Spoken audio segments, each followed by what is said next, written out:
Hello, welcome everybody. My name is Vanessa Brown, and I'm the author of The Forest City Killer. I'm also the owner of Brown and Dixon Bookstore on Richmond Row here in London, Ontario. And I'm also a big fan of local history and all sorts of ghoulish and interesting stories from London's past. So, of course, tonight we're here to talk about Forest City murders, and we have with us some wonderful guests I will introduce you to now. First, I'd like to introduce John Little. John Little lives in Bracebridge, Ontario, and is the author of The Donnellys, a new 2-volume masterwork on the history of the family notoriously murdered in Lucan in 1880. His previous work, Who Killed Tom Thompson, explores the unsolved mystery of the group of 7 painters' death. He's written over 40 books on a wide range of topics and is a contributor to the Toronto Star and Salon.com. You may have also seen him on CNN, NPR, in People Magazine, and Entertainment Weekly. Thank you for joining us, John. Well, thank you very much, Vanessa, for having me. Pleasure to be here. I'd also like to introduce Keith Ross Leckie. He is the author of Cursed, right here, Blood of the Donnellys. Hi, Keith. Keith is a Toronto writer who has worked primarily in film and television. He's also the author of The American Problem, inspired by his trip to Kandahar in 2009, and Coppermind. He was also a writer for Danger Bay, which blows my Canadian culture-loving mind, among many other productions on his IMDb page. Thanks for being here, Keith. Pleasure to be here, Vanessa. And finally, I'd like to introduce Dean Jobb. Oh, I just did it. Dean Jobb. Dean Jobb teaches at the Masters of Fine Arts in Creative Nonfiction program at the University of King's College in Halifax. His last name is pronounced Jobb, not Job. He has a monthly column in Ellery Queen's mystery magazine called Stranger Than Fiction, and he specializes in true crime. He was also the recipient of the Arthur Ellis Award, among many other awards. I was on the list for the Arthur Ellis, and I didn't get it, so good for you there, Dean. He's worked as a journalist for 35 years, and his work has appeared in the Chicago Tribune, the Irish Times, the Toronto Star, Quill Enquirer, and he was a staff writer for Halifax's Chronicle Herald. He's the author of many books, including Empire of Deception, the story of Leo Koritz, who was the Bernie Madoff of the 1920s in Chicago. He is here with us tonight to discuss his book, The Case of the Murderous Dr. Cream. Welcome, Dean. Thanks very much, Vanessa. Thanks all for being here. Words Fest is a really amazing event here in London. I'm sitting in Museum London, which is where we normally have this in person, and I'm looking forward to us all being back here, hopefully next year. So maybe we'll see you in person sometime. That'd be great. Yeah, so I'll just briefly go over a few things for those who are joining us who might not be, maybe they are really interested in finding out about historical murders in London and might not know much about the murders we're discussing. And of course, tonight we're not going to be discussing those murders in detail. A lot of other podcasts or YouTube videos or, for example, books are out there that you can read and learn about these murders in detail. But just for a brief overview, of course, my book is about the unsolved murders that took place in London in the 1960s. John and Keith have both written about the Donnelly massacre that took place in 1880. And Dean has written about Dr. Cream, a notorious serial killer who did spend some time here in the Forest City as well, and murdered someone here in the Forest City among his many serial killings. So those are the murders we'll be discussing tonight, but more discussing the process of writing and what it's like to write historical true crime, and talking about what it's like to be a writer in this field. So that's more what we'll be talking about. Does that sound good to everybody? Sounds great. Excellent. Okay, cool. All right. So I've written some questions down, and we'll just keep the discussion really light. I do have the chat window open, so if people have questions pertaining to our discussion, feel free to pop them in the chat, and we'll see if we can incorporate them. Otherwise, we will have a question period at the end, but you are welcome to pop questions in because who knows? You might be brilliant and think of something I did not. So, all right. So my first question, well, they're all really for all of us. But Keith and John, you both have written about or talked about how you learned about the Donnelly massacre when you were kids, and that really stuck with you. Now, of course, many of us have heard these stories of murder and intrigue when we were children, and they really stick with us. So my question is, first of all, how do you think children process these concepts of murder in their own communities? How do you think they process those concepts differently than adults? And why do you think those stories stick with them? Uh, who wants to go first? I'll let Keith go first on that one. Okay.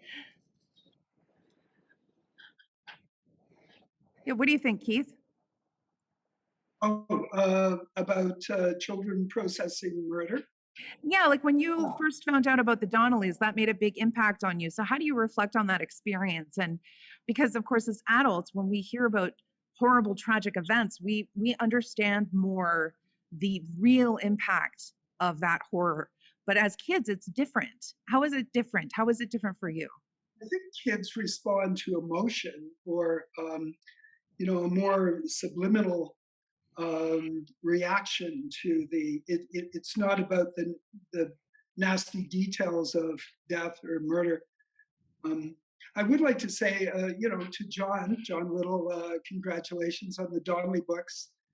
That's great. I mean, the Donnellys provide so much material that I certainly welcome any more publications about it. It's a wonderful story, and well, wonderful. I My father grew up on a farm about 40 miles west of Lucan, and we used to go out to visit the cousins every year. And I think I was 11 years old, and he made a detour through Lucan and said, terrible things happened here many years ago. And my dad was fairly gregarious. And he went in. We both went into the general store at that time, so it would have been the late 50s. No, early 60s. It was the 1980s, right? uh, Shush. But we went in and we spoke to the person in this general store, a classic old general store on the main street of Lucan. And my dad goes in and says, so to the proprietor, we'd like to know something about the Donnelly story. What can you tell us about the Donnellys? And the proprietor said, and I was standing beside my dad, and the guy said, around here, we don't talk about the Donnellys. And so, as a kid, it was the emotional subtext of that. What does that mean? So that really hooked me on the story of the Donnellys. And I mean, it was many, many years later, but I've always thought about them and was interested in them and how to portray them. And, it was, I understood, I read that there were so many journalists that came in after the Donnelly massacre that there were a similar number of stories written about the Donnellys that had been written about the assassination of Lincoln.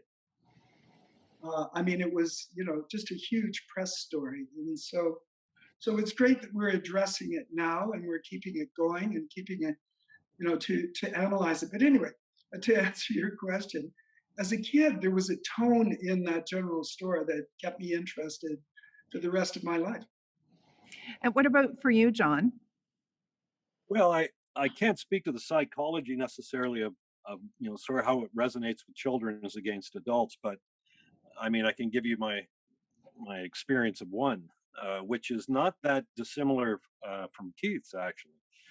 I was probably about 6 years old, sitting at the breakfast table in where we lived in Agincourt, Ontario, and my sister Jane had come back from the school. Back in those days, you could, in order to encourage reading, you could order books. So if you wanted the Partridge Family or something like that. You could read that, and since you were interested in the subject, the belief was you'd continue to read a little more extensively and thus develop your reading skills. So anyway, she got a book, Thomas Kelly's book, The Black Donnellys, and she was, mortified by the content of it. And I was just a kid eating my cereal at the breakfast table. I said, "Well, what? Tell me, what's this about?" She said, "Well, there's a scene in it where the mother uh, wallops her son on the back of the head with a cast iron frying pan." And I was like blown away by this. Like, oh my God, I couldn't picture my mother doing that to me, but much as she may have liked to at times. But nevertheless, she went on and said that this, the way she told it, this community had risen up and killed this family. And that was all she told me. And, when you're 6 or 7, this is kind of mind blowing stuff. It's not the sort of stuff that I would be taking in school. So that stayed with me. And then, apropos Keith's anecdote, when I was in university at McMaster, my roommate said, "Hey, I live in Mitchell. Why don't you come up for the weekend?" Because we had nothing else to do. So I said, "Yeah, sure." So I went up to his parents' place in Mitchell, and when I was there, on the way up, I asked him. I said, "Isn't this somewhere near Lucan?" And that's all I remembered about the Donnelly story. Donnelly's Lucan. And he said, "Yeah, yeah, kind of." He didn't really know. And so I thought, well, I'll talk to his father. His father happened to be a lawyer in Mitchell. And the next day, again at the breakfast table, I brought up the subject and said, "Hey, is Lucan far from here?" He said, "About half an hour. Why? Are you interested in going to Lucan?" I said, "Oh yeah, I want to go there." And he goes, "Why?" I said, "Well, that's where the Donnellys were killed," which of course is false. They weren't killed in Lucan, but on the Roman line in Biddulph. But in any event, his face suddenly changed. He looked very ashen. And he said the exact same thing that the guy in the store said to Keith's dad. He said, "We don't talk about that around here." And I was like, what did I say? What was the problem? I couldn't square what the issue was, because even then it was, decades and decades in the past. So anyway, that I always remembered that. And then, I mean, the way I came to be a little more familiar with the Donnelly story, I mean, I read all the books I could get my hands on from Miller and Vizekis and Yeah, yeah. Rainey's books and his plays, and just trying to find out that obsessive part of my personality is what happened, what really happened. And so that stayed with me until I started to do my own research. But so I can't put my finger on what it is, what the difference is between processing stuff as a kid and an adult. All I know is that resonated with me then when I was a child, and stayed with me right up until present day. Yeah, I think for those of us who call ourselves murderinos, we all have an origin story where there was something, our hometown murder story Mm. that sort of got us hooked. Dean, you've made your whole life is murder mysteries and true crime. Um, so I will ask you where you first heard about Dr. Cream, but I would like to ask you prior to that, or as part of that question, was there some sort of murder or news story or something that got you hooked into true crime? Well, my origin story is never going to be a movie compared to the two we've just heard. I guess I grew up when I was young. I was in a town too small to have murders. I think it wasn't even a town. I got hooked on true crime because I was covering court cases for as a journalist. I did the court beat for a number of years in Halifax.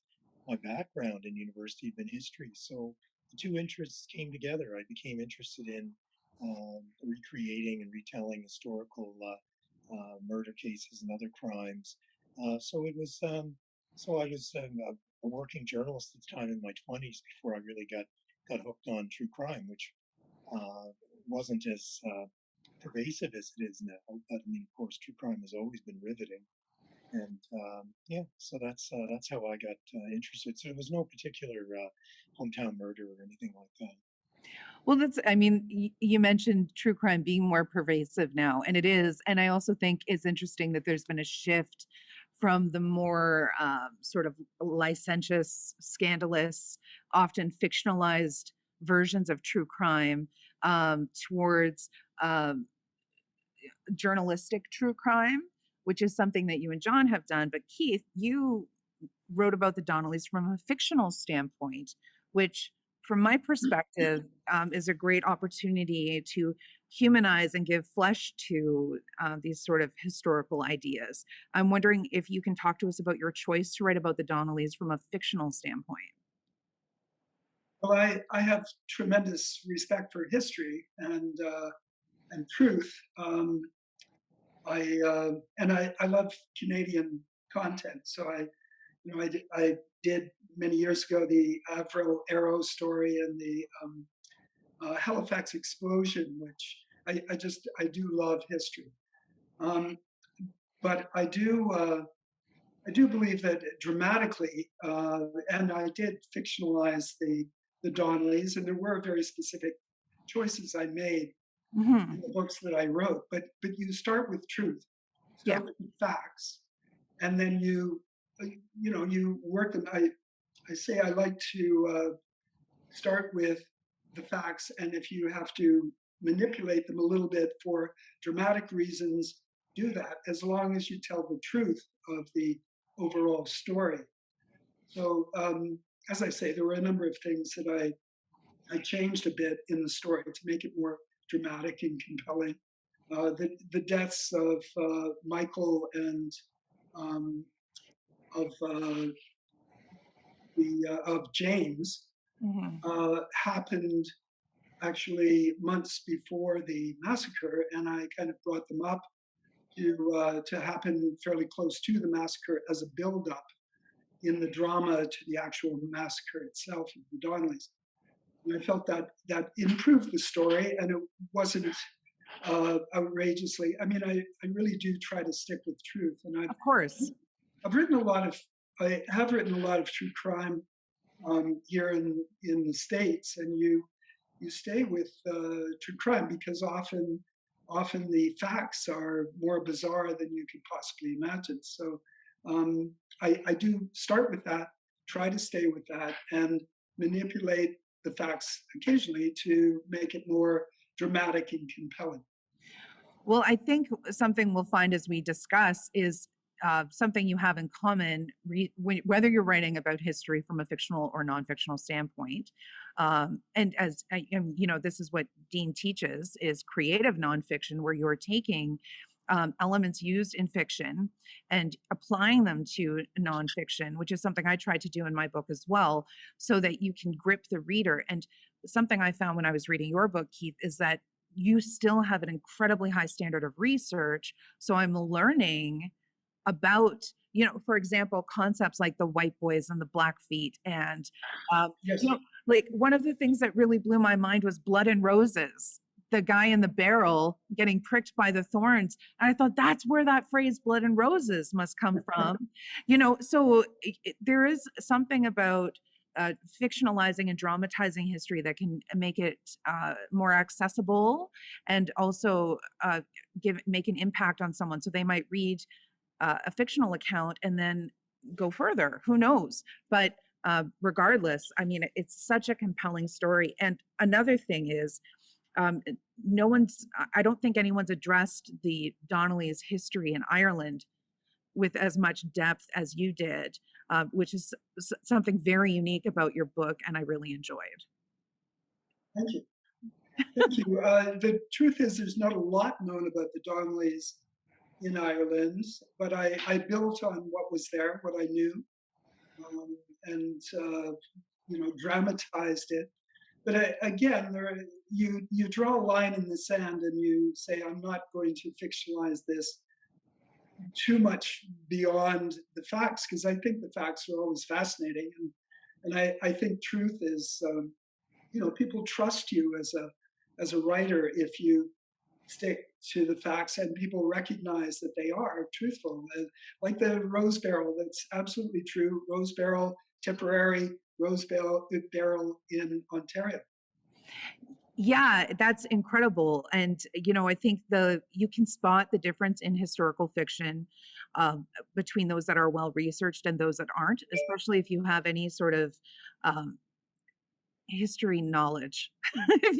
If you've gone to school or studied history in any regard, sometimes you'll pick up a historical fiction and think that's nonsense or that doesn't. I tried to watch. I won't say which one, but a historical drama that was quite the fad over COVID, and a lot of the characters were wearing polyester and nylon clothing, and I couldn't watch it because that clothing was not invented then. I'm sorry, but Regency women were not wearing these sort of fabrics, and I just couldn't watch it. So, that standard of research still has to be really high, regardless. At any rate, I've veered off tangentially. I'm just going to check in with the chat here. Lots of people discussing. Yeah, after I read Cursed, I was compelled to read more and even went to the museum. It was an amazing book and I couldn't put it down. That's wonderful praise there, Keith. Thank Yeah. you, Vanessa. That is high praise. And of course, everyone here they're having their own chat about true crime. So we will let them continue to do that. Fill up that chat with all of your speculations and theories, everyone. All right. So my next question is for John, and I promised Dean I have questions for you as well. They are coming. I just know we've gone a little Donnelly heavy on the front end, but we will swap it around. And so, of course, John, this is for you. In his landmark book, The Donnellys Must Die.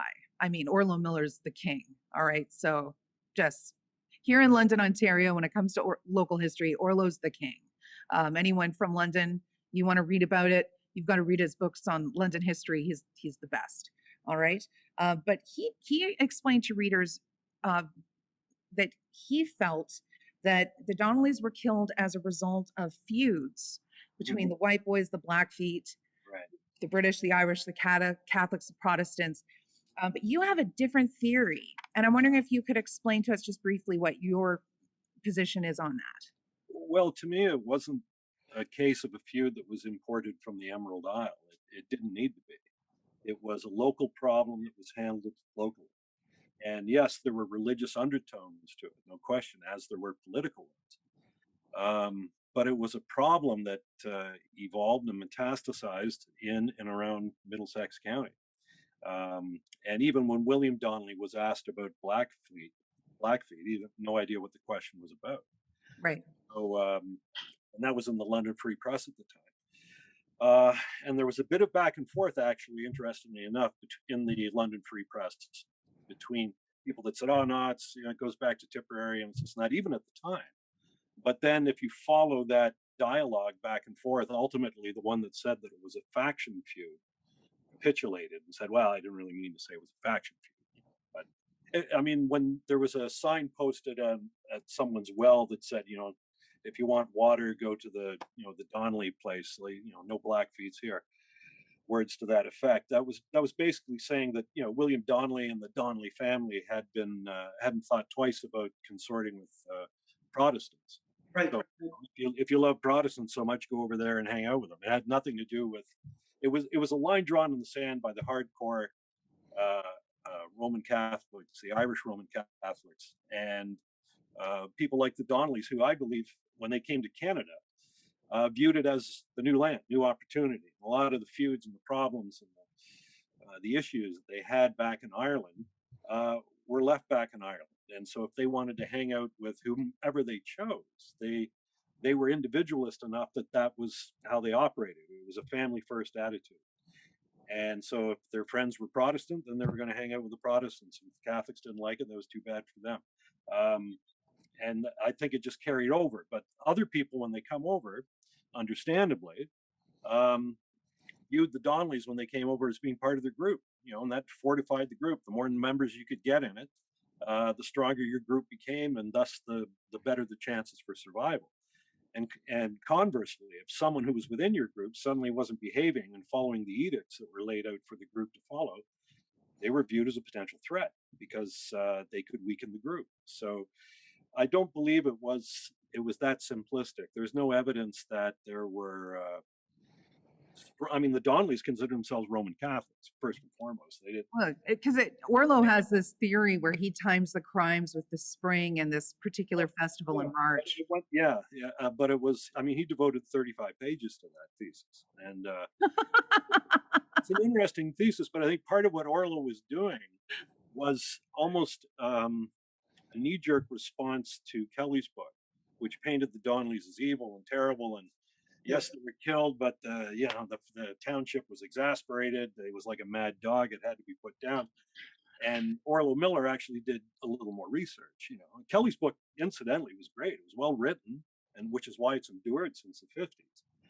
But he only really examined one side of the ledger, and that was what he put out. And then Orlo Miller was almost indignant when he read that, because he Hmm. was exposed to the other side, and he pushed the pendulum to the other extreme. But I mean, personally, I looked. I didn't see any evidence for the white feet and the black feet, or white boys and the black feet. That sort of factionalism that was in Ireland came over, and they continued, when they were in Ontario. I just didn't see it. It was a local problem. It was handled locally, the way all local problems were back No, it's funny when we're talking about Orlo Miller, who's, as I mentioned, a total hero of mine. But Dean, we were earlier talking about your research, and you mentioned a fellow in town named Dan Brock, who's a local historian. And there's this, I don't know if it's true, but there's this story that's been passed down about Orlo Miller and Dan Brock getting into a fight at the London Middlesex Historical Society, and Dan yelling at Orlo, "You never let the facts get in the way of a good story." And I think that's true. So Orlo may have been the man, but he was also, like Francis Parkman, I think a little flexible sometimes. So um, let me move on to my next question. It's a question for each of you, and I'll let you go first, Dean. But something I noticed in all of your work is uh, there's some really gross things that happen. And I mean, we're talking about murder, so we're going to have then. that. Yeah. What's that, John? Well, if you're dealing with murder, it's pretty gross to begin with, I guess. Yeah, but these aren't they're not gunshots. They're, clubbings and horses having their tongues cut out and people spasming from strychnine and, so that only their head and heels are touching the bed. These horrible moans and or bodies that have been left for days, and the stench is so horrifying.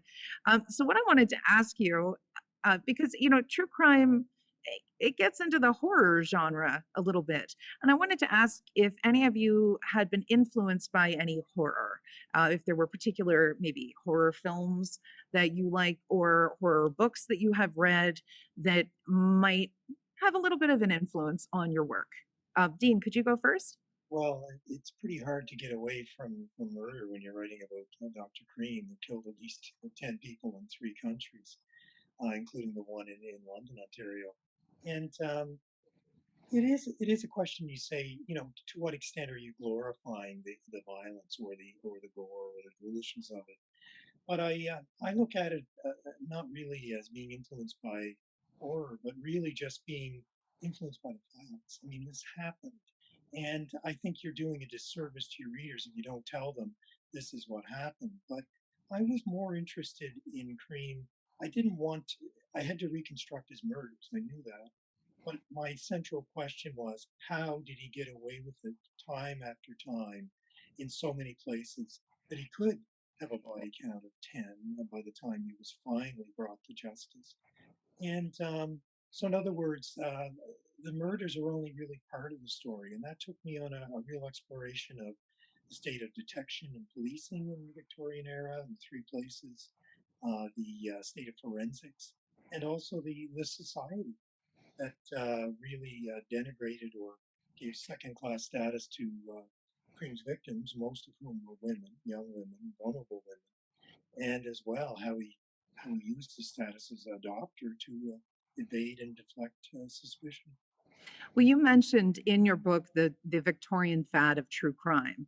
And I remember personally when I was in Paris and I wanted to see the catacombs, and I remembered seeing these illustrations of Victorian women in their big dresses going down into the catacombs, which seems so ghastly and fascinating. But when you're in the catacombs, it takes about 10 seconds for you to realize you've signed up for a 40-minute walking tour surrounded by dead bodies. And it is awful. I mean, it's a fascinating experience as a writer. I'm glad I did it. I know that, doing my own work, I've looked at photographs or read reports that were really horrifying. And you're right, there does have to be a balance between sharing the truth and glorifying that. But at the same time, if we're attracted to this material, there has to be something that attracts us to writing about it. So, you know, that's where I think that interesting, there's a juxtaposition of fascination and also responsibility, I suppose, would be the way to put it. If you wanted me to talk about that, yeah, I mean, you asked me how I found Dr. Cream, and it really was reading too many books and hanging out with too many Victorian ghouls, I guess. I mean, you run into his story because it was such a sensation at the time. Um, but I really was more interested in the justice issues and how we got away with it because I knew that's true crime to me has to have that subtext. It has to have that uh, more important resonance Mhm. and really open a window on the past that we can better understand the past. So if he'd been a con man, I would have been just as interested, frankly. And my previous book was on a master swindler. So Yes, absolutely. yeah, Yeah. Well, what about you, Keith? Yours is more of a historic fiction. I imagine you have several authors that have influenced your style of writing. Um, are there any horror authors among them? Well, certainly Stephen King. I mean, Stephen King is the master. His books are, I believe, so effective because most of what what is horrific happens off screen, or much of it does. But in terms of the things that have well horrified me, frankly, I did do a number of movies of the week years ago in the States and Canada, and reading the court transcripts and reading the forensic reports that you do when you research something. You read them and they're very often scientific, or the questions are um, straightforward, but it conjures absolutely horrific scenes. I wrote the Russell Williams story, which was we called an officer and a murderer, and I went and saw the videos that he had recorded. I read the transcripts of the case, and it was horrific. Like that particular case, I lost sleep for nights and nights. It really gets you because it's so benign, if you will. The transcripts and the stuff that you read is so flat and benign, scientific, that you just go, oh my God, this was going on and this was so horrific. There was a case in Mississippi that I did called the Morrison Murders, and I had dinner in the house where this massacre had occurred, and I had seen the videotapes that the local sheriff had of the bodies after this horrific crime. Anyway, it's I don't know. I do like to go to the places where crime has occurred. I feel a certain aura of those places. There's an aura that lasts. I don't know if that sounds crazy, but for me, it's really important. So the Donnelly household, I've been to several times. I'm sure you, John, have gone there. The 3 miles up the Roman line from the church. Yeah. Yeah, there's like an aura there. So I mean, in terms of influence, it's the material that grabs you, and you have to try to put into you have to make sense of and make it dramatic or compelling for the audience or the reader. Right. And John, in your book as well, those really nasty details are in there. So, do you have any influence from the horror genre, or does that come from you wanting to share the story honestly, or how do you balance that out in your mind? And yes, do you have a favorite horror author or film? I honestly don't. I don't tend to read a lot of fiction.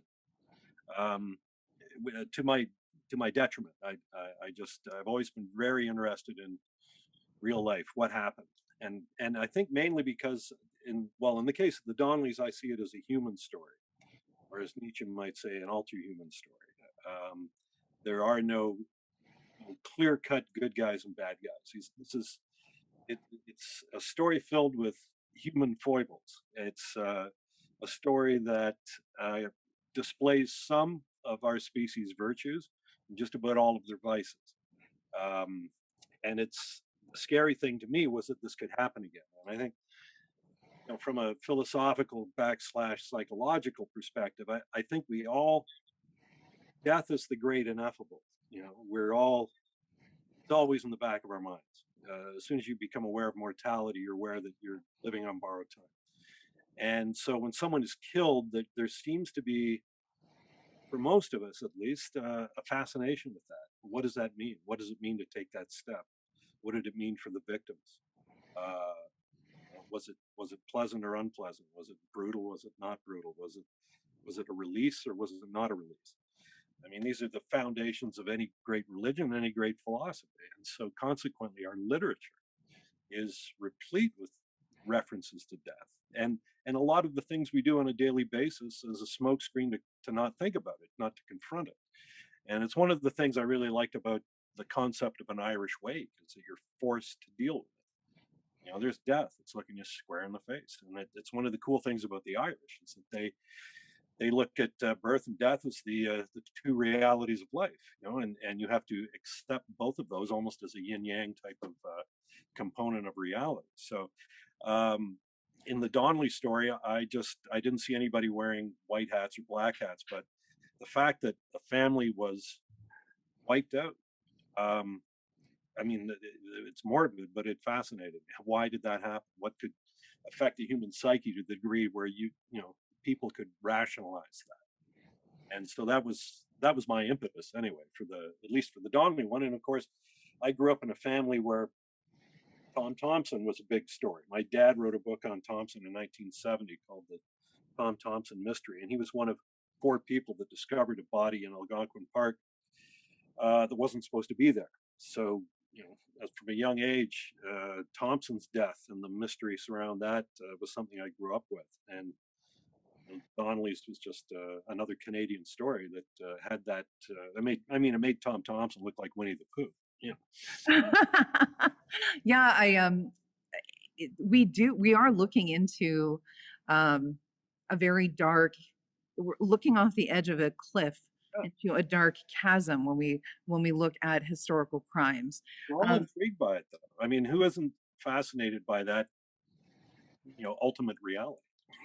Yeah, and that was sort of my next talking point is that a lot of people.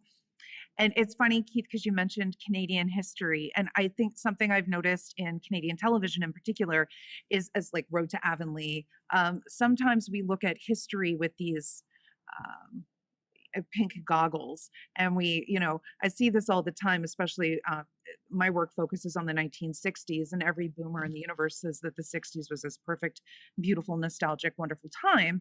Meanwhile, children in London were being scooped off the street and murdered all the time. And not just that, countless stories of abductions and assaults that I've gathered that anecdotally are probably connected as well. So, when people look at the olden times, horse and buggy, ladies in skirts,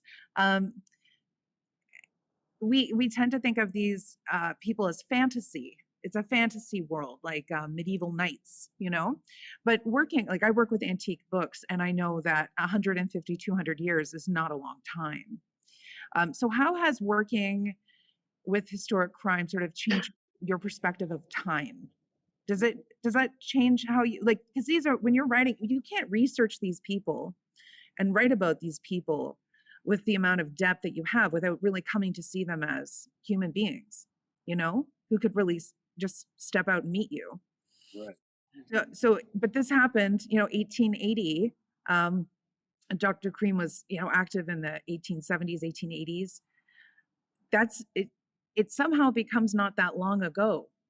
Have any of you experienced anything like that? Any thoughts on that, Dean? Well, I just think that it may not be cheering to see that human nature doesn't change that much. Yeah. I mean, it was interesting, or it was I agree. fascinating to me to go back to the 1880s, 1890s, as you said, for Cream, and what he did. There was no word for it. You know, I could see in the press coverage and even in the police reports, Scotland Yard reports, they were really struggling to come to grips with this idea of the serial killer. There was no word for it.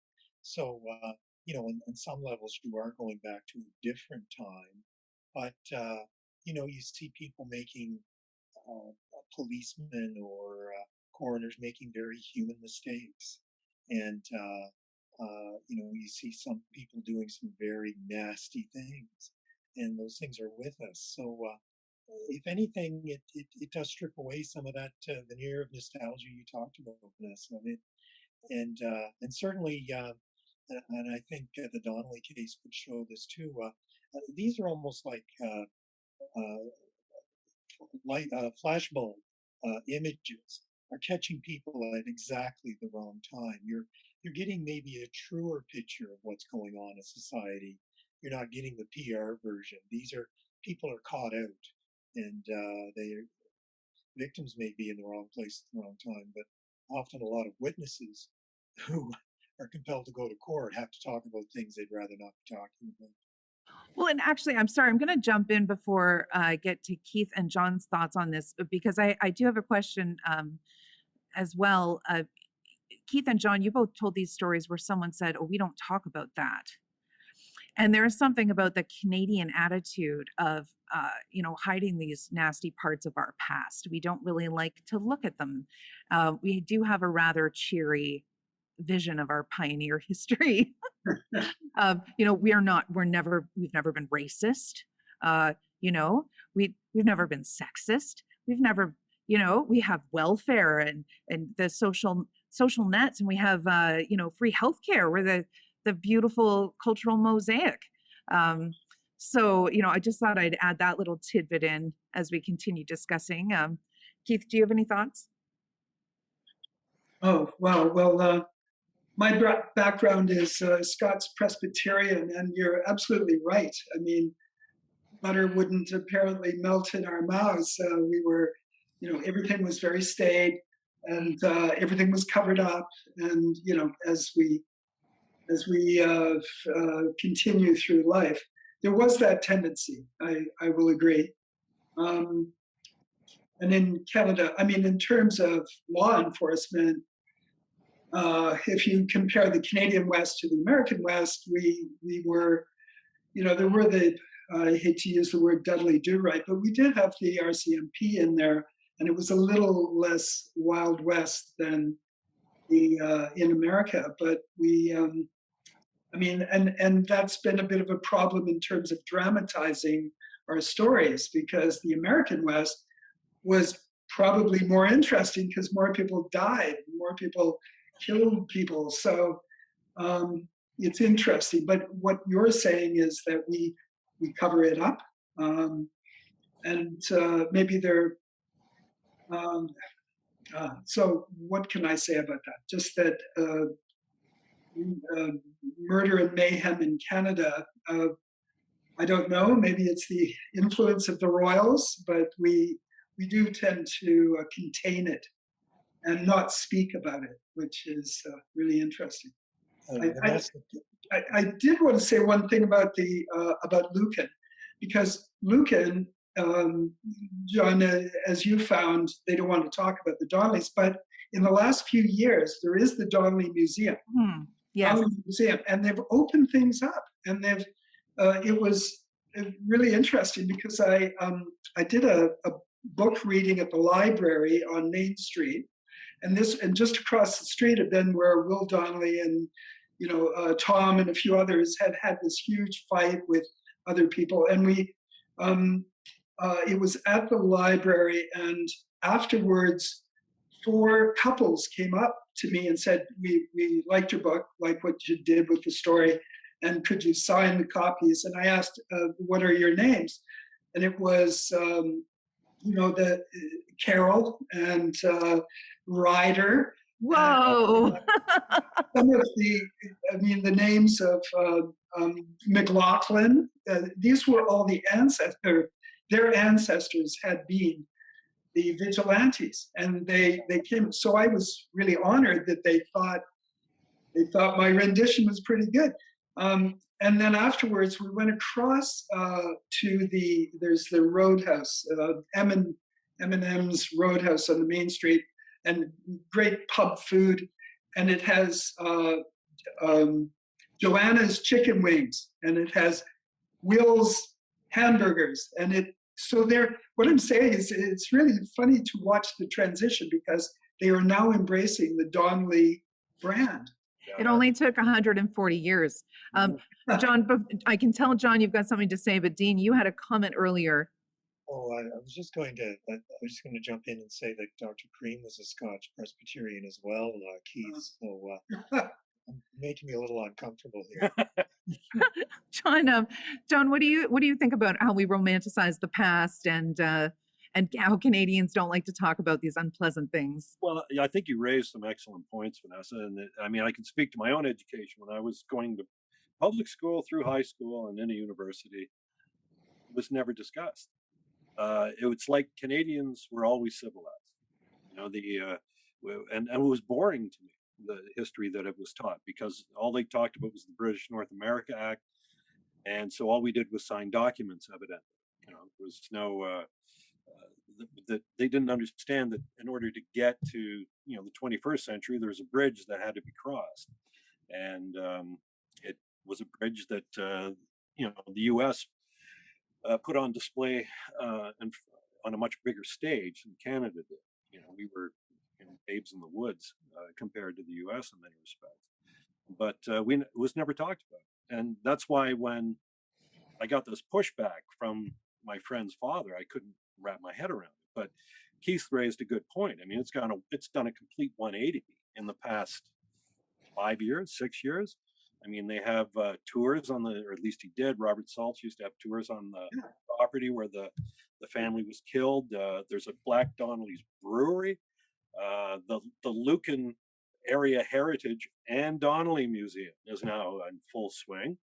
And it's interesting. I mean, I find it a very intriguing irony that the very group that had hoped to eradicate the Donnellys, and so that even their name wouldn't be remembered, those are the people that are forgotten. You know, they appear only as footnotes when some scribe like myself tosses his hat in the ring with another offering on the Donnellys, and they're mentioned in the footnotes. So it's everything that I mean, had the Vigilance Committee not laid the Donnellys in their graves, their legend would not have grown, you know, to the extent that it has. And it makes me wonder if, because of the nature and the brutality of the murders, had it occurred to another family in Middlesex County, and the magnifying glass was put on their exploits over a 40-year period of time, how blemish-free would any family be in Biddulph? You know, I suspect that, you know, the Donnellys were not saints by any means, but nobody in Biddulph was. Not from the many, many newspaper articles. I mean, there was one season of Assizes where it seemed like it was just Biddulph, the entire list. Well, and crime didn't, I mean, the proof of that is crime didn't disappear when the Donnellys died. You know, it's continued on to this day. So yes, they weren't, you know, a black stain on the neighborhood. They grew out of the neighborhood, you know, just like everybody else did. Now, speaking of legends, we should address the rather bonkers legend that now, of course, there are many legends about the Donnellys, and we'll get to that too. But a lot of Londoners are under the impression that Dr. Cream was Jack the Ripper. And, you know, I think a lot of Londoners were under the impression that he was from London, Ontario, you know, and then fled here after he was caught. There's a bit of a misinformation there. Now, I have to ask you, Dean, was Dr. Neil Cream Jack the Ripper? No. And I'm sorry to burst that bubble. But first of all, no, he was born in Scotland, came to Canada with his family at age 4, grew up in Quebec City, So Quebec City is the place that has to answer for him, not London. And he was only in London, Ontario, for about a year, 1878 to 1879, practicing medicine. This idea that he was Jack the Ripper has I go into this in my book because I wanted to understand this because this is one of the ways he caught my eye. He would show up in these long lists of Ripper suspects, and that's really just grows out of the fact that when he ultimately gets to London, England, for his final murders, long after he was in London, Ontario, he targets sex workers. So it's like there's another Jack the Ripper on the loose, except he's using poison, not knives. Um, so there was some press comment at the time that there seemed to be similarities, but not because they thought it was the same person. Cream has a good alibi. He was in prison in Illinois for one of his murders. That's a pretty ironclad alibi. But There I are a do couple of treat- suspects in the London murders from the 60s that were in jail too. But people still bring them up all the time. Well, then a bizarre theory to try to get around this was saying, well, perhaps because his family was rich, they hired a doppelganger to serve his sentence, so he could be in London in 1888. But what I did do was trace where did this enduring idea come from, and it really all comes from a very small two-paragraph news story that ran a decade after Cream's ultimate execution, saying that his last words on the scaffold were, "I am Jack the," and then the rope cut him off, and it's total fantasy. The hangman was dead by then. The hangman, who could have taken credit perhaps for killing Jack the Ripper, never said a thing at the time. But it was picked up decades later and then just took on a life of its own.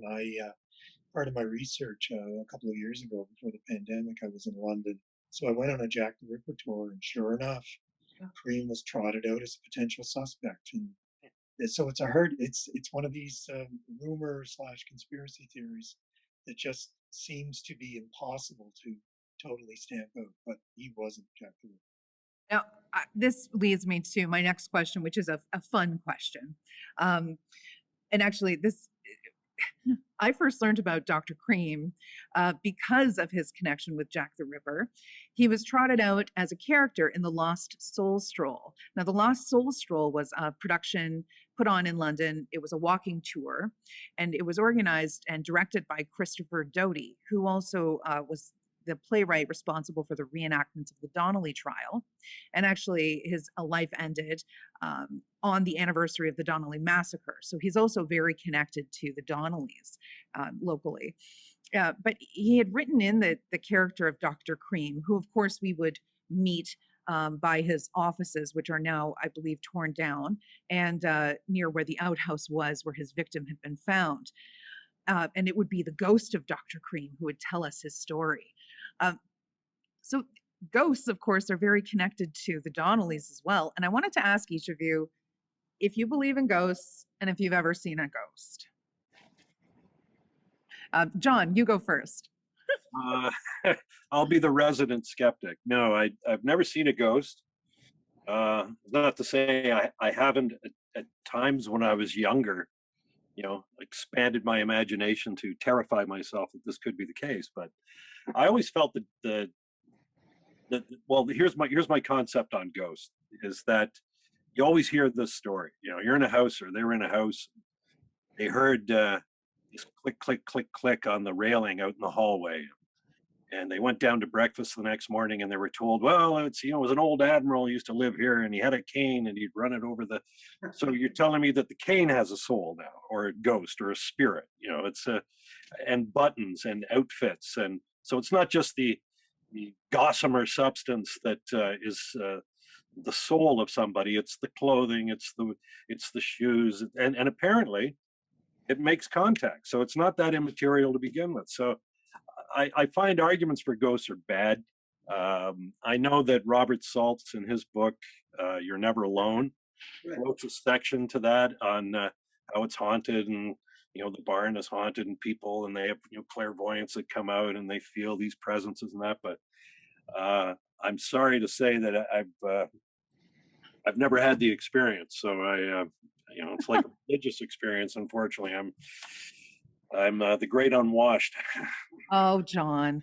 Well, what about you, Keith? Do you believe in ghosts? And have you ever experienced a ghost? I have never experienced a ghost, but I have listened to some compelling witnesses who have, and so it's about keeping your mind open. I mean, asking if you believe in ghosts is a little like asking if there's an afterlife. And I think we all want to believe that there's something after we die. We've just been talking about these grisly murders.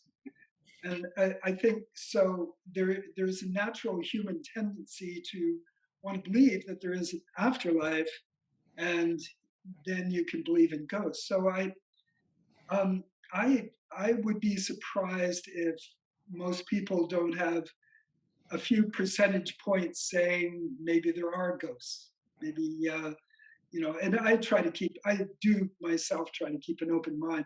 I mean, um, just as I say, listening to witnesses who have seen the darn things, including my wife. Mind you, she's Irish, so there's no telling. But yeah, I guess that's my answer. And what about you, Dean? So I'll have to be the journalism skeptic, a bit like like John. But this has got me a little worried. I guess what I'll say is I'll believe if Dr. Cream actually sues me for anything in my book, then I'll be a believer. But until then, no. Well, this is a great advantage you all have is that you wrote about dead people and you can't libel a dead person. So very smart, very smart. I had to spend a lot of time sitting with a lawyer going over my book because I wrote about living people. Next time I should write about the dead. But the great thing about writing about newer history is that you can sit down and partake in that oral history. Although, as we know from our discussion, oral history seems to go down generations after generations after generations if the story is notorious enough. Now, we also, Keith, you had mentioned about getting a feeling for a place. And that feeling you get when you're in that specific location. You all traveled for your writing. Now, I've done this myself, and I think there's once you know something horrible happened somewhere, I think you do have a tendency to be creeped out by that place a lot more than you would have been otherwise. A creek in the woods becomes a body dumping site, and now I can sense the presence of a spirit. Whereas if I had not known that and come here 5 years ago, I would never have thought it was creepy. I would have thought it was a beautiful stream in a forest. So but could you each just briefly talk about your travels and the impact of being in a physical location when writing about historic crime? And Dean, I guess I'd like to ask you about that first because I think, was it that there was a house on Queen's Ave? It was a white Victorian house. And I thought that was the house where Dr. Cream's office had been, but I might have been wrong. It's since been torn down. Can you speak to that? Well, he lived on Queens Ave. But his office was, I believe, there's a closed theater there now. It's just a few doors down from Clarence on Dundas. And That's right. yeah, and I'm sorry, I can't remember the name of the theater. Dan Brock would have told me at the There, time. well, there was the Capitol Theater there, and there was a Lowe's. Yeah, but it's as near as I could tell from my research, it was there. And no, it's I think it's really essential to go to places. You really, I mean, you should go there anyway for the materials, and unless it's only a few scraps of paper at some obscure library or archive, that isn't worth the trip. But if it's to, I went to the London Room, I went to the University of Western Ontario Archives. I wanted to also see the lay of the land in London and Chicago, where Cream killed it as well, London, England. I wanted to be in the Quebec City, wanted to see whatever might still remain. And it may not be a lot, but courthouses are one thing that often do endure. Cream's Church, I was able to go in that, and it literally hasn't changed in 150 years. So that's I think, a really big part of it. And of course, today, and this pandemic, maybe the closest we can get is Google Street View, Mm. and that can be a way to scout out and maybe kind of cheat things, but it's still essential to go. And I found that out even before Google Street View because I was on a street with my swindler in Chicago growing up, his neighborhood, and I was just walking around, and but I looked down from the buildings because in front of me at various places were plaques describing the history of the neighborhood. And I'd never found a book with this information, never found it online. So it just reinforced to me that even though I could see these places through a screen, it's really important to go there and see what else is around and be able to put things on the planet or on the ground through your experience. What about for you, Keith? Well, as I mentioned, I find it very important to go to the scene of the crime or the body dump or wherever it is. There's a number of examples. Russell Williams, I went to the house where he had basically tortured and murdered a woman, and it was a fairly benign little cottage outside of Tweed. And I felt this weird aura. I swear, and maybe it's my Irish wife's influence, but I felt something there, and it was not great. It was David Milgaard. I went to where Larry Fisher had killed the nurse that Milgaard was accused of and convicted of, and was eventually found that it wasn't him at all. He was exonerated. But I went to the exact spot with transcripts and forensics and knew exactly where, and the fence was there. Everything was there as it had been. Same was true of Christine Jessup's body. I went there. And it's just that I feel a need to go to those final resting places. And Christine Jessup in this beautiful glade in the woods, and a terrible murder. Finally, I went up to a place that I'd been wanting to go for years after hearing of, and eventually it was done. Well, I did it as a book, Coppermine. And Coppermine was where two priests had been killed. It's now called Kugluktuk. And 9 miles south of the town of Kugluktuk, at the mouth of the Coppermine River, is a place called Bloody Falls, quite a remarkable place with water cutting through this granite slab, and very dramatic, all kinds of fish. The Cree and the Chippewyans and the Inuit have gathered there and had fights for thousands of years. And this was where the two priests were killed by the two hunters, Sinisniak and Unuksuk, who thought they were possessed of demons. And I was able to find the exact spot where they had been killed. And there was Bloody Falls was named by Samuel Hearn after a massacre that he had witnessed just on the other side of the river that you could get over to. It was like a plateau. And there was a group of about 80 Inuit that the Chippewyans Samuel Hearn was traveling with in 1792, 1790 something, he witnessed the massacre of men, women, and children on this spot. And I stood there and just went, oh my God, I feel something. Even as a cynical Scots Presbyterian, there's something here on this spot at Bloody Falls in the Northwest Territories. So it could sound sick to go to these places and kind of feel the aura that they have, but I believe it's there. And one could argue that it's just in my head, that I've looked at I knew exactly what happened there, and I studied what happened there, and that's what's affecting me. But man, I don't know. I feel auras in these places. John, what about you going to the physical locations? What was your experience like? It's funny. I was going to say when you first posed the question that while I don't think it's necessary to go to those places, it helps. Thinking about it, I thought, you know what, I've been to all of these places when I was writing. So clearly it must be important.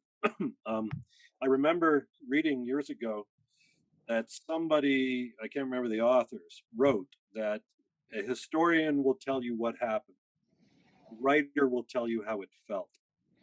And I think that's sort of the task I see as a writer, even if you are writing on a historical subject. And that's very hard to do, I think, unless you make the effort to go to some of these places. The Donnellys, it's a difficult one because so much has changed. Lucan has changed. So you could go to, where they had their big brawl at Fitzhenry's tavern. The tavern's not there, and now the roads are paved, and there's concrete and steel and neon, and it doesn't resemble anything what the Donnelly saw. And yet, when you walk the Roman line, that hasn't changed very much in 140 years. Mm-hmm. So there is that feeling. And when you go to the Salts property, where the flagstones that marked the location of the original farmhouse reside, and the two, I think, chestnut or beechnut trees that William Donnelly had planted at the front. Those, I mean, they're moving, they're emotional experiences, as is standing by a gravesite, because you know that every player in the drama stood there at one time or another. And, the survivors and the victims and the killers all were in that cemetery, all went to St. Patrick. The Tom Thompson story, when I wrote that, was, I mean, it's it's what made my first impulse reply nonsensical now when I think about it, because I was so obsessed with it. I had to go to that area. Algonquin Park hasn't changed that much because it's preserved. It's grown over a lot. So, I could stand where Tom Thompson was when he painted a painting and see what he saw. But I believe that Thompson had been killed, that he'd been murdered. And consequently, I've had 2 expeditions up there with divers in Canoe Lake looking for something, because I know what he had in his canoe when it went over, that will let us know where the dump site is. And I'm still obsessed with that. And it's, I don't know, it's a bit of a sickness sometimes when you're a writer, because you obsess on things. And, the reality is you can't step back there. You're not going back in the past. You're seeing similar things that people saw in some instances, but I remember I did a documentary on the locations where Bruce Lee made his movies. We were in Thailand, Rome, Hong Kong, and I was a huge Bruce Lee fan when I was a kid. So this was like a religious experience for me to set foot on where the ground that he walked on. But it's funny, when I came away from it, it was nothing happened. It was cool to see, but magic wasn't there.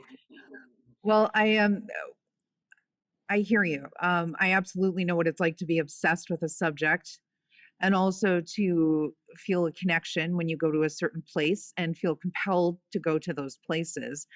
Keith, when you talked about going to see where Christine Jessup's body was found, particularly that resonates with me. And also, I know a lot of Londoners or people who know the Donnelly story feel compelled to go to Lucan and see the place for themselves.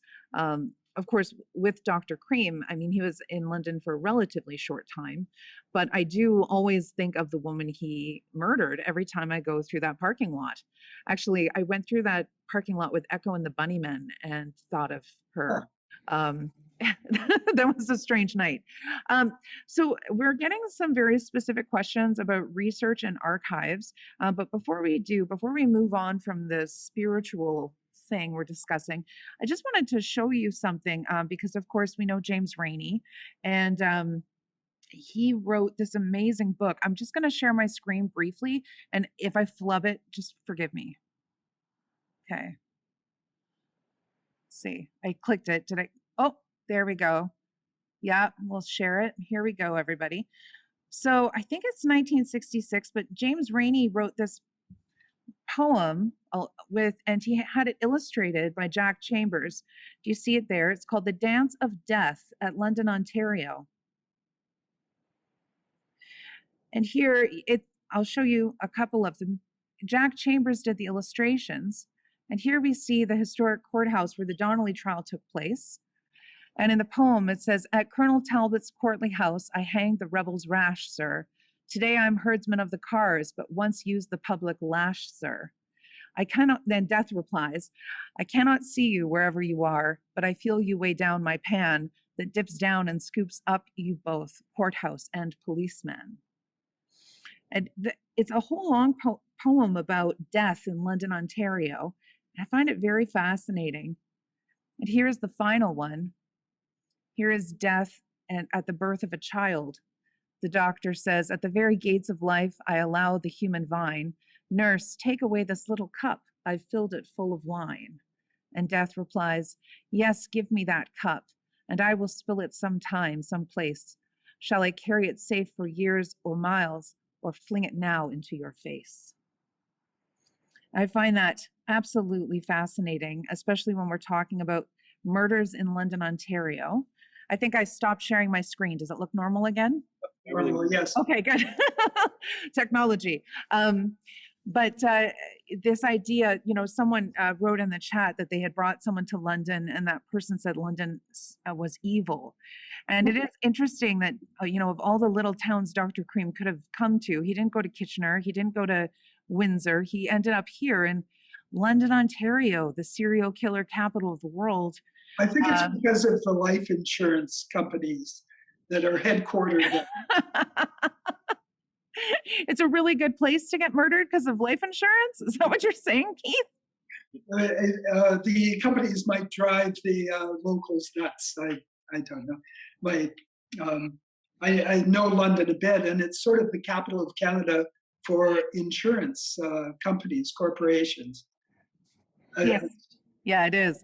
But to see these artists and writers responding to these true histories and true crimes and the murders in the Fourth City, which is of course what we're here to discuss, I find that very illuminating. It's impactful to me. I'm not sure if it offers any relevant discussion, but I thought the three of you might be interested to see that. So before we get into any Q&A, my final question is about archives and archival research, oral history, the magic of archives. Not everyone likes archival research. I personally adore it. I've spent, when I was working on my book on Hotel London, I spent hours going through Chamber of Commerce meeting minutes, about 20 years of them, and I found it riveting. I think most people would find that really dull. So I'd like to know about your experience working with archives, and I guess it's sort of a general discussion question. So however, we're coming to a point in the discussion where I should probably move along to answering questions from the audience. But, I think that's something we've all shared, is doing this kind of research, having those amazing discoveries. And recently my book club did The Donnellys Must Die. And we were talking about how when Orlo Miller was researching the Donnellys, he wasn't working with microfiche. He wasn't working with a digital database or any sort of, maybe a handwritten index, but very different finding aids. He would have been looking at real copies of the London Advertiser and real copies of the London Free Press from the 1800s. So, there's something, one of you, I was researching, I think it might have been John, was talking about becoming obsessed with finding primary source material. Was it you, John? Yeah, absolutely. Yeah. So talk to me about your experience in archives. Did you find something amazing at the bottom of a banker's box?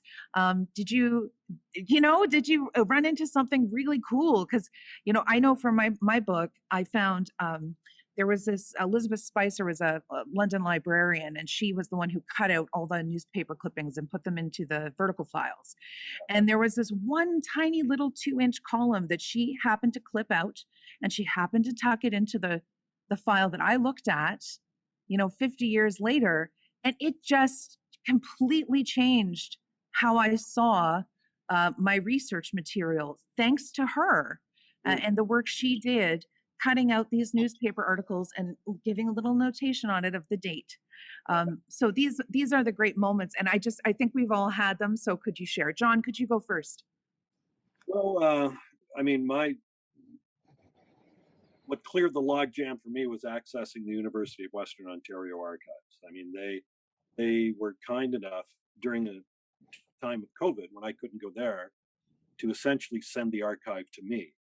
They made copies of all of the Donnelly documents, of which there were in excess of, I believe, 3,000. They copied all of that for you? I mean, Holy Hannah. yeah.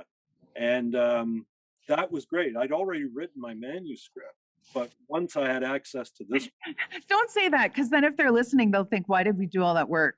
well, they got paid for it. Oh, okay, all right.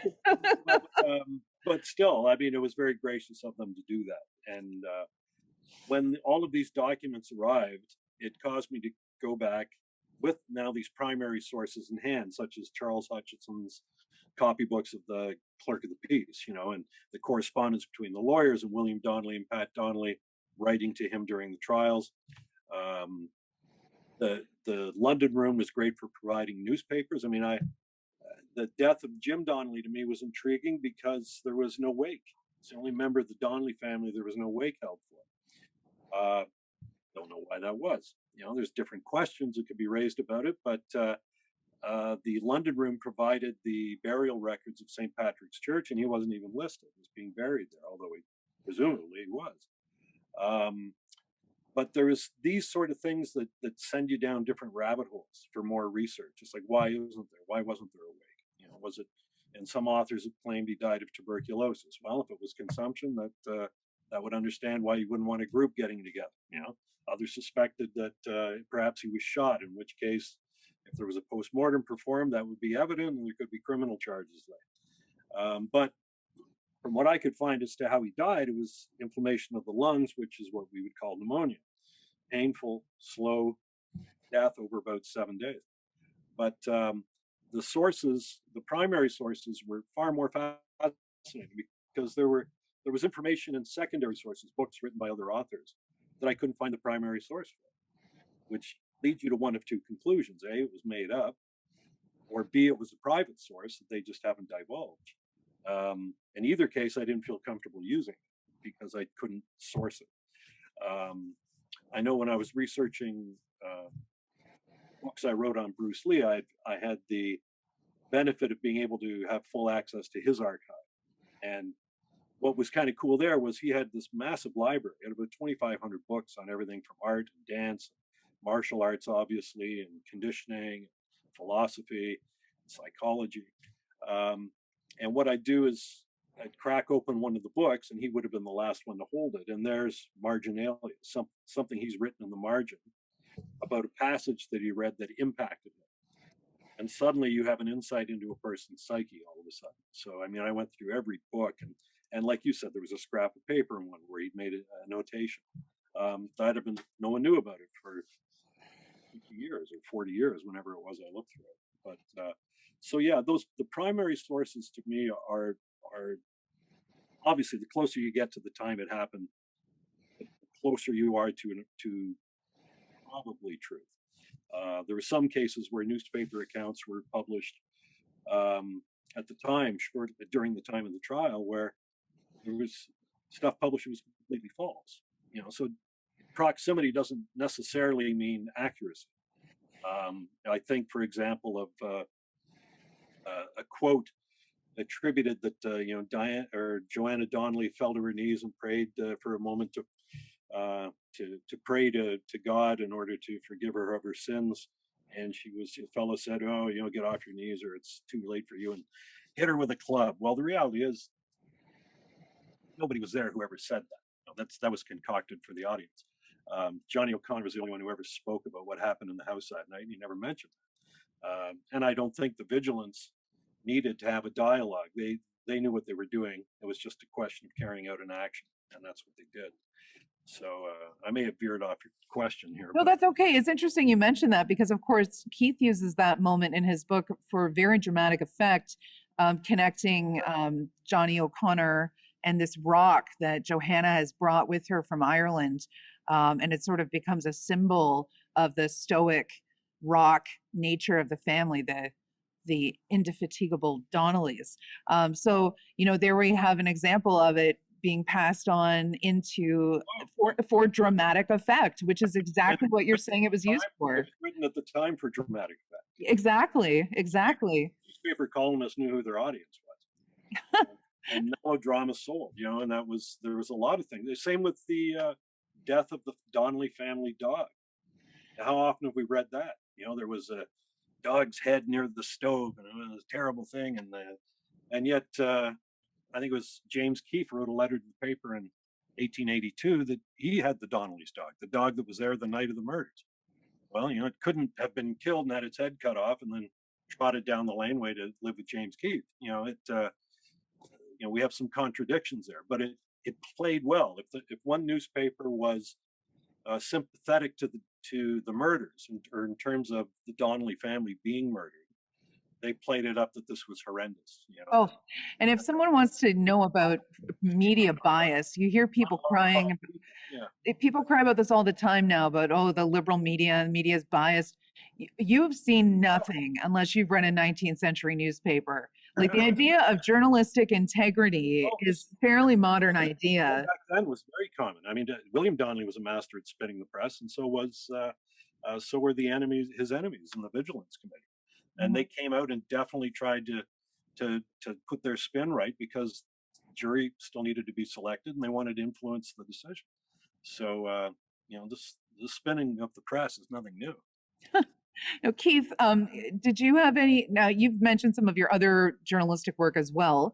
Can you tell us about archives and how you've enjoyed them, and if you've had a moment of excitement discovering something?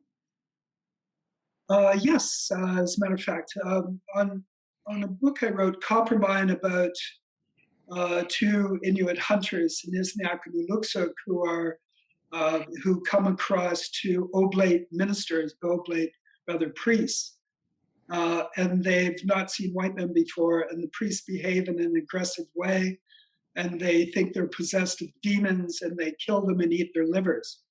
And these Nisnak and Inuksuk are then apprehended 3 years later by a lone RCM, Northwest Mounted Police officer, and they accompany him voluntarily back to Edmonton to stand trial. So that's the story. But the two oblate missionaries, there were letters in archives that I was able to read, but there's an oblate museum in Regina, and I went there personally. I'd been to Yellowknife, I went to Regina, and Father Rouvière, you're going to draw me into telling the whole story. But anyway, Father Rouvière. I'm not drawing you anywhere, Keith. It's up to you, man. One of the priests who was killed, had kept a diary, and they were becoming desperate. They were starving to death. They were traveling, trying to pull this sleigh 2 or 3 kilometers a day, and they were desperate. They were starving to death, basically, and they came across the Inuit hunters, Snizniak and Luksuk, and they held their rifles on them and made them haul their sleigh south so they could get to where there was a cabin and hopefully survive. And so with the guns, in any case, Father Rouvière had written this handwritten diary about their last 2 weeks before they encountered Snizniak and Inuksuk.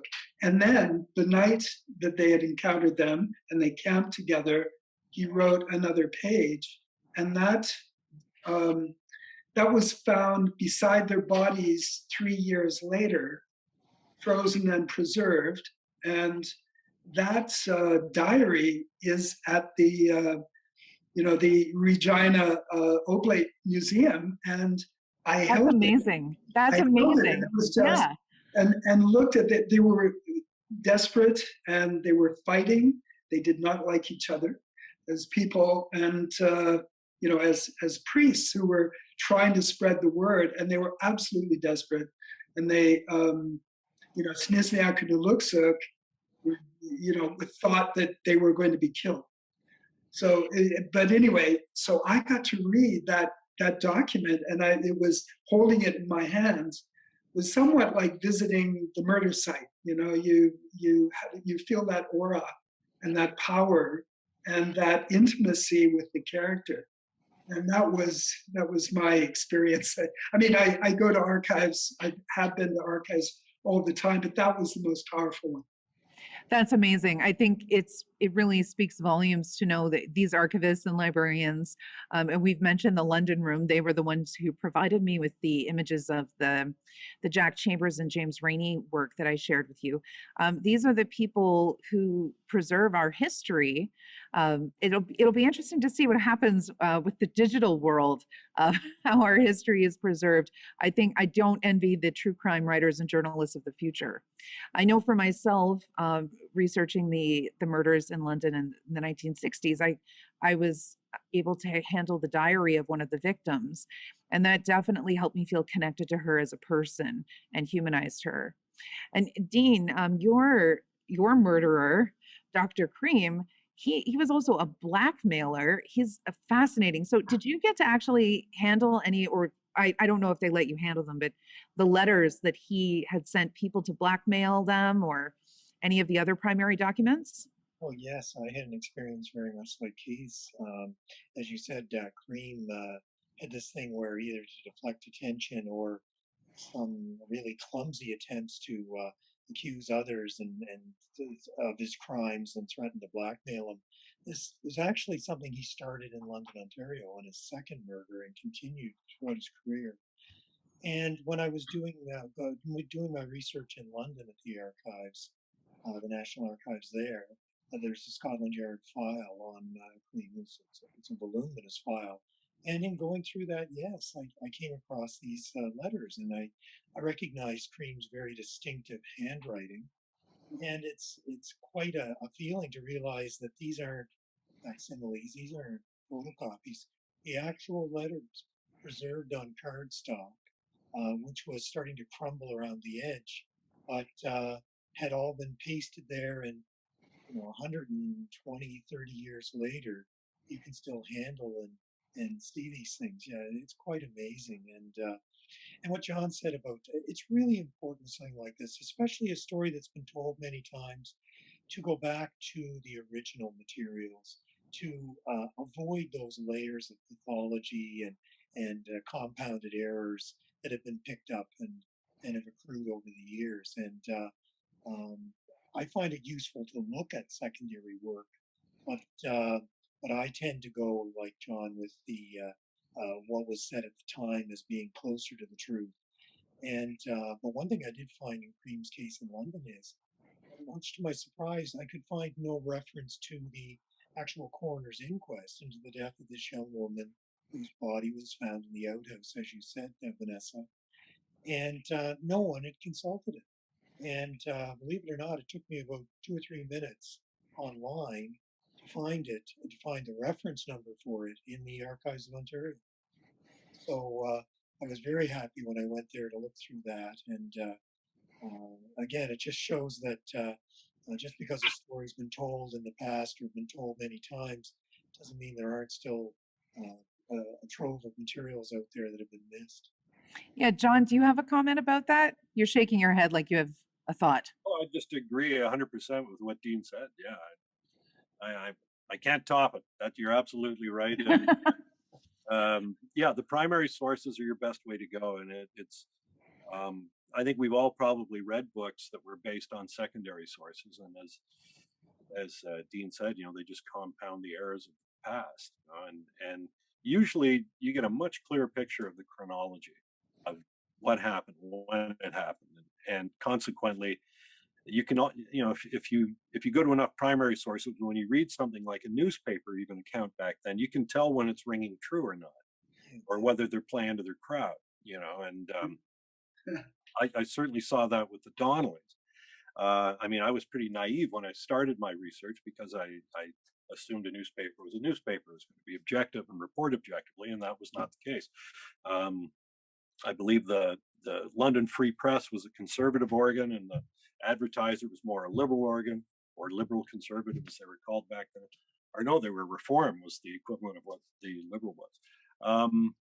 So once you kind of had your antenna up for a certain taint, unless there was a direct quote in the document, you had every right to raise an eyebrow. There was a great anecdote. I'm sure Keith has read it as well in his research. But anyone who's read Kelly's book, there's this magnificent scene where it's like something out of the Magnificent Seven. You know, you got the Donnelly men all stand up to a mob of 17 and rout them in the street and make them take to their heels. There's just no evidence for it. You know, it's a hell of a saga. You know, it's like the Magnificent Seven or the Magnificent Eight if you include the father. But there's no evidence. And Kelly doesn't provide it. He says it was a woman from BC who told him. Well, maybe she did, but it's a hell of a story. You know, and that's why he put it in the book. But at the time when you look at the primary sources and you see the litigation that was going on, it was just madness. Everybody, and if there was one thing, even perjury was a big one. I mean, William Donnelly got Rhodey Kennedy on a real technicality because Rhodey Kennedy claimed that Tom Donnelly approached him and told him he wanted to burn down Flanagan's stable. And William Donnelly said, well, that's perjury because Flanagan doesn't own the stable. He rents it from somebody. Work.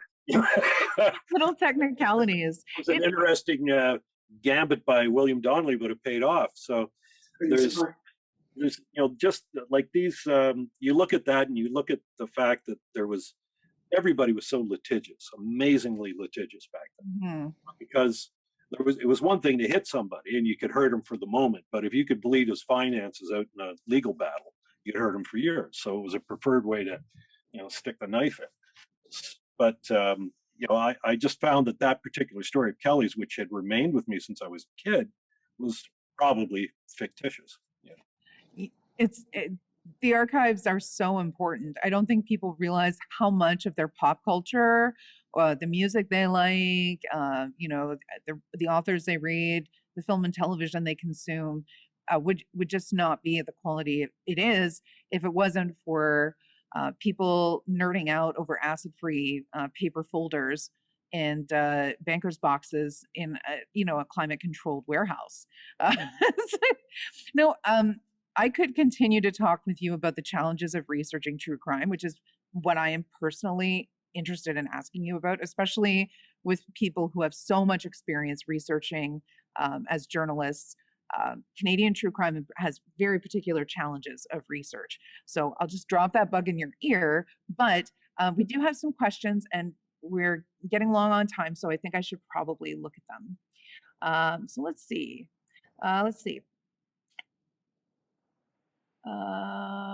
Sorry, just a sec. There's something about Thomas Kelly signing a movie option with Stanley Kubrick in 1957. Someone's asking if we know about that. John or Keith, have you heard anything about Stanley Kubrick working on a Donnelly film?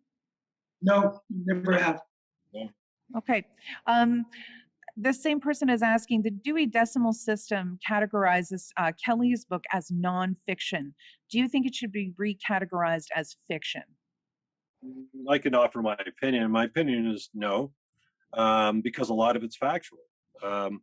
He does put his prejudice clearly shows in the writing, and as I mentioned before, it's a well-written book. But a lot of the incidents that he mentions in it are true.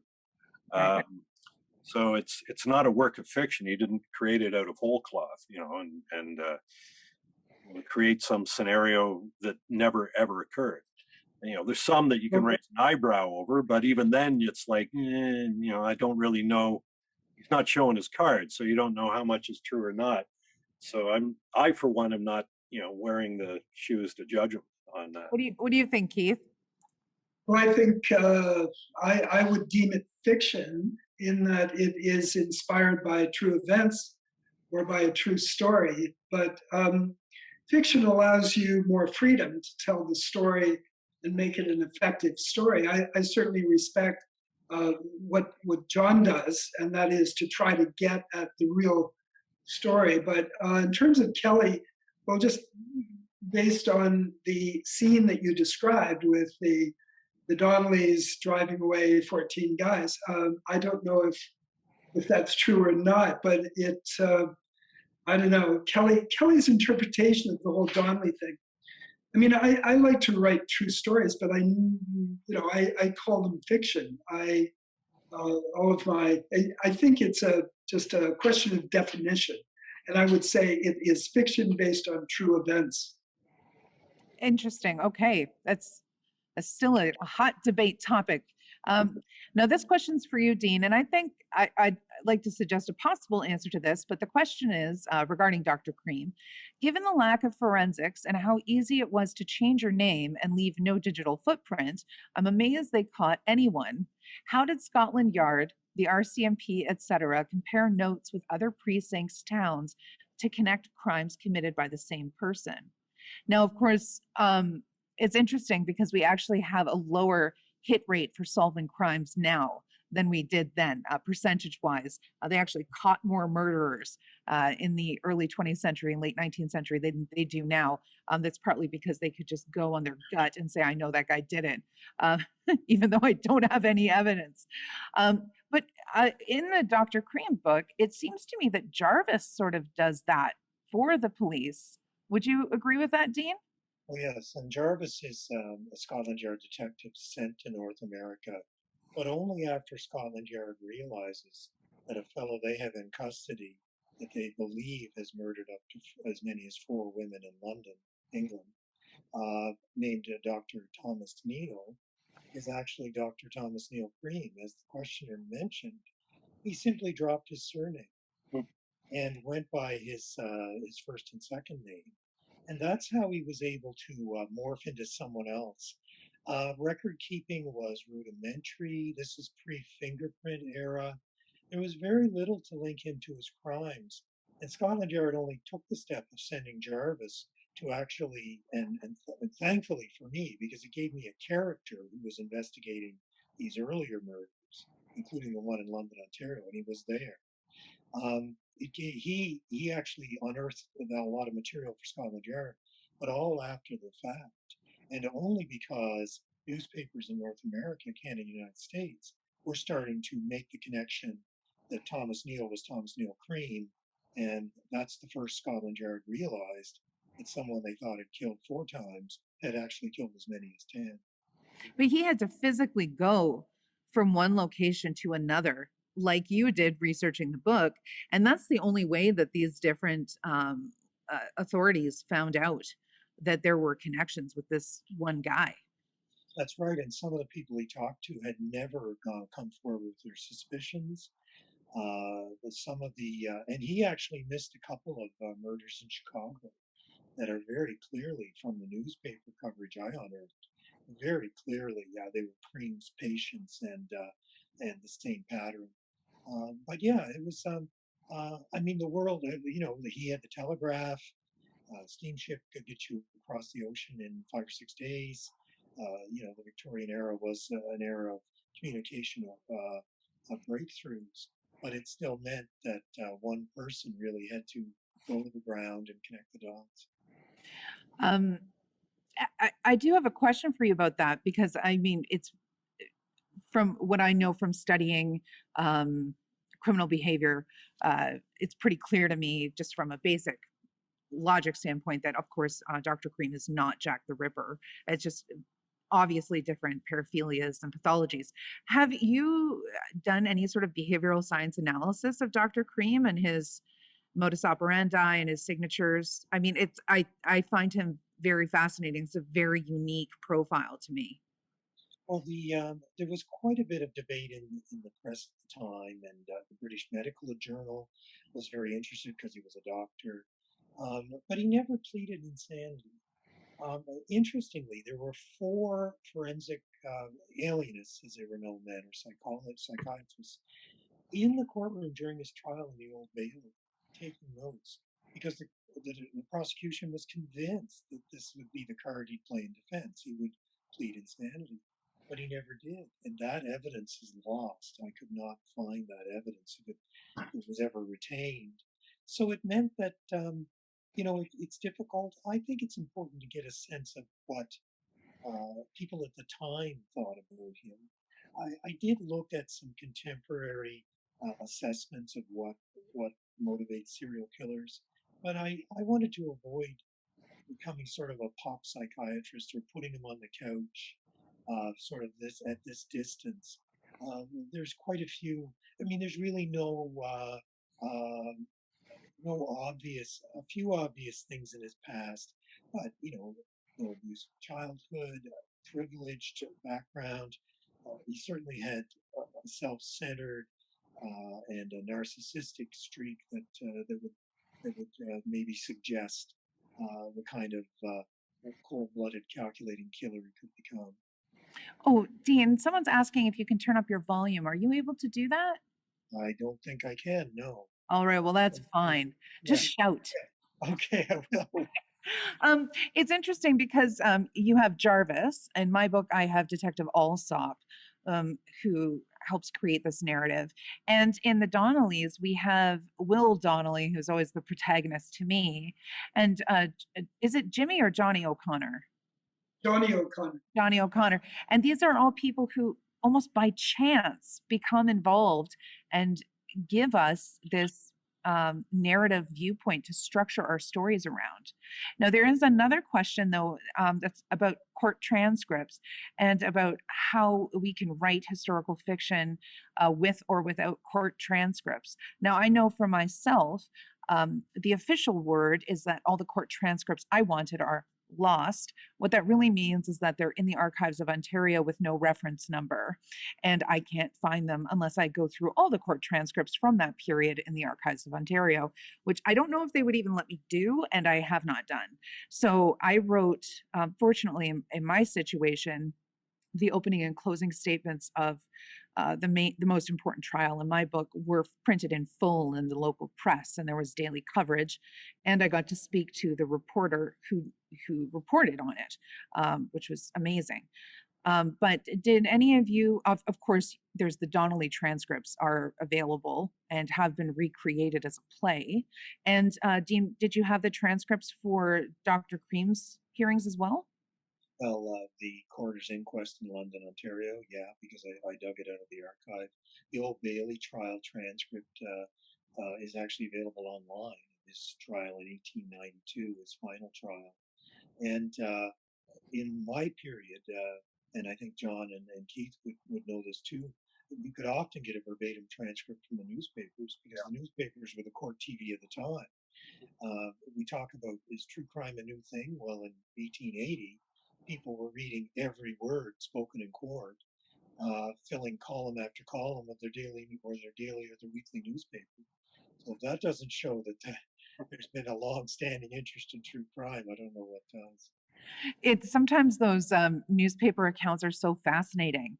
I remember the one about Susan Cadeau and her funeral. She was a little girl who was murdered in London in 1957, I believe.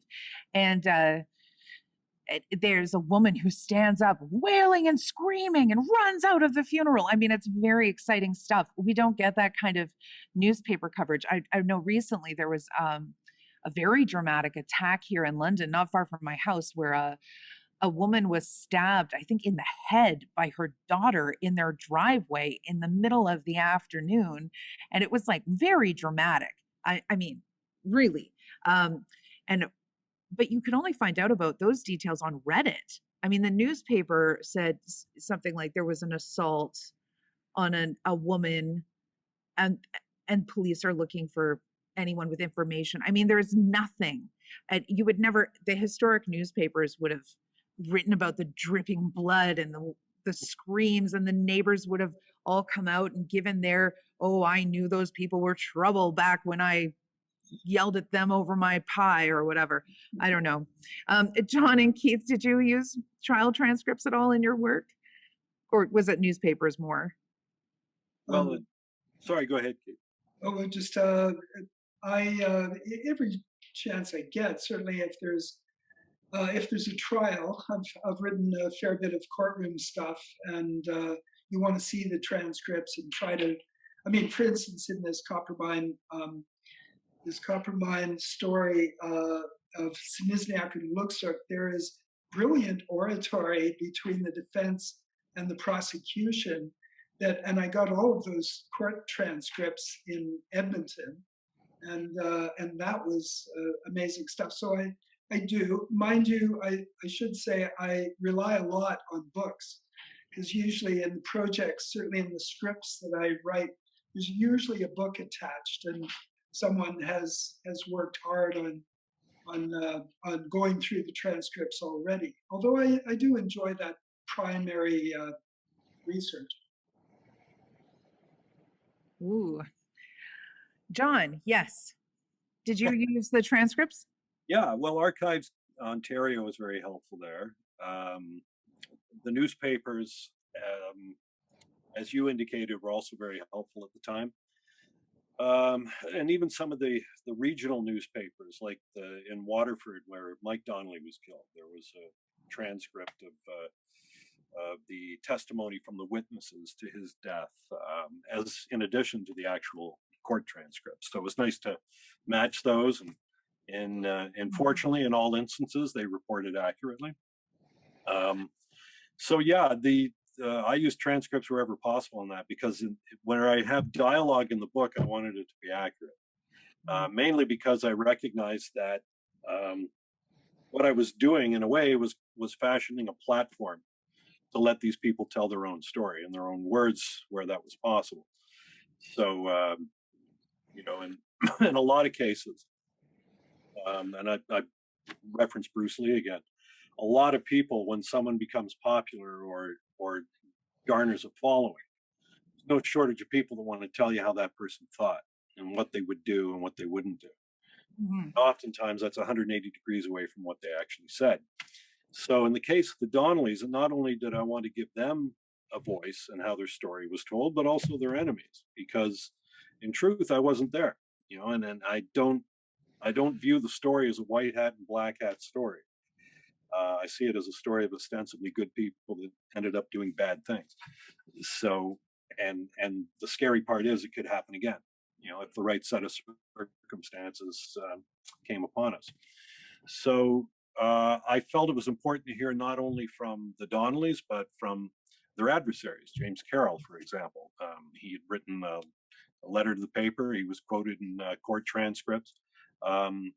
And it's just far too easy to paint someone as a villain, and someone as a hero or a victim, and but you don't do justice to the story that way. Yeah, absolutely. There's one last question I'm going to ask before we wrap up. And before I ask that, I just want to let people know that Brown and Dixon Bookstore does have the Donnellys book in stock. We are getting the case of the murderous Dr. Cream shortly. It is arriving. And we haven't managed to get any copies of Cursed yet, but Keith, I would love to get some copies in the store. And I encourage you to read the books by all three of these authors, and keep in mind that they do benefit from your purchase no matter where you get the book. So if you need to get an ebook or an audio book, however you need to listen or read, that's very welcome, and it's very helpful for everybody. It's really, Canadian authors really do need your support. Very successful Canadian authors still need your support, no matter how successful they seem to be to you. They still need your support. It's not none of us are in this for the money. So the last question I saw in the Q&A, which I thought was incredibly compelling, was about H.H. Holmes, who I also know has been suspected of being Jack the Ripper. There was a whole multi-part TV series with one of his descendants, and they went on a hunt. And of course, when I read your book, Dean, I also thought of the Eric Larson book, Devil in the White City, which is incredible. And something the books have in common is that level of research, and both in Chicago. I'm not recalling off the top of my head the years H.H. Holmes was active in Chicago. It's the World's Fair is the same time period. do H.H. Holmes and Dr. Cream overlap at all in their times in Chicago? They do not, because Cream was gone from Chicago to a prison in Illinois in 1881, and H.H. Holmes was 1893. The World's Columbian Exposition was where he found his victims. So Cream's career was done the year before Holmes got started. Yeah. Okay. That was a cool question, though. The idea, of course, we always want them to intersect. You know, the Zodiac killer was also involved in the assassination of JFK and Roswell, and everything's connected in one long, amazing narrative of humanity. Um, I'm so pleased to have talked to all of you. I wished it was in person in a pub or in my backyard around a fire. I think we have so much more we could talk about, especially if we got a little cozy. I'd love to bitch and moan about privacy rights and my inability to gain access to people in the penal system. But do any of you have any thoughts or anything you'd like to share finally about murder in the Forest City? Keith. Well, I wanted to say that I have huge respect for what John and Dean do. Um, and so that's why I use the word fiction, because what I do is to fictionalize true events based on real events. And I do have lines in the sand that I don't want to cross. You know, I say I want to tell I may manipulate facts, but I want to tell the truth. And actually, I have a tattoo here that, that says that kind of really does summarize what I do, which is everything here. It's a quote from Mark Twain. Everything here is absolutely true, except what isn't, and it should have been. Well, Keith, we wanted you here. Your work is important, and I think it's a good book. And I think Mark Twain's right. I know Orlo Miller would agree and would definitely have enjoyed your book. Yes. I mean, I love Orlo and Kelly. You know, they're kind of the polarized versions of the Donnellys, and anyway, I look forward to reading John Little's book. Yes, yes. And Dean, did you have any thoughts before we go? Well, just one thing that I discovered in my journey to research Dr. Cream was just how much of how important the crime he committed in London, his year in London, was to his later career. Just how his habit of writing letters and deflecting blame, the way him being a doctor helped deflect suspicion. And actually, it was an open verdict. It was a verdict of murder. Everyone in London seemed to think or believe Cream had done it, but he was able to leave town without being arrested. And so both sort of the template was set there. And unfortunately, his career could have ended and should have ended in London, Ontario, but he went on to kill at least another 8 people. Oh, one of several serial killers that could be said of, actually. That's interesting. And there was a talking point I neglected to discuss, which was about women and the less dead, and also about how we blame, how the Donnellys became villainized so that we could blame the victim there and feel less bad about the murders. And, of course, women who are sex workers, we can blame the victim. And that's something else to think about. So that is something I forgot to bring up. And I'm sorry, you mentioned it briefly and it would have been a very good talking point. So maybe next time we meet. And John, did you have any thoughts? Well, I don't really have any particular powerful close to give you other than an interesting thing that occurred to me while I was writing the book was that I was receiving an education about Canada, which I didn't receive in school. I learned about things like the railway scandal and John A. Macdonald and the sort of the backroom deals that were going on and the nature of politics. And, Upper Canada and Lower Canada, and all things that I never really, I'm almost embarrassed to admit, I was never taught in school. it was like Canada was born adult, as well. But to me, I guess what I saw was parallels between the Donnelly family and the growth and the evolution of Canada. I thought that they, in many respects, were every bit as much of the fabric of Canada as the ships that brought the immigrants across the seas, or the land that needed to be cleared so that farms could exist and flourish, or the backroom political deals that I touched on that lined politicians' pockets and brought the railway that interconnected the territories of the new Dominion. They were part of all of that, and both the family and the country had shared the same desire for autonomy, for opportunity. Both had struggled to crawl out from under the thumb of British rule at the time, and they made the dispossessed feel welcome in their homes. But like Canada, they both had their dark side, and that's what's so intriguing about the story. At least to me, it gave me a better understanding of my own country. Yeah, it's interesting how reading about true crime, you end up learning so much more. I really found all of your books fascinating for learning about history. These crimes give us a little entry point. So that's amazing. Sorry, what was that, John? Say that again. It was a Joseph Campbell moment for me.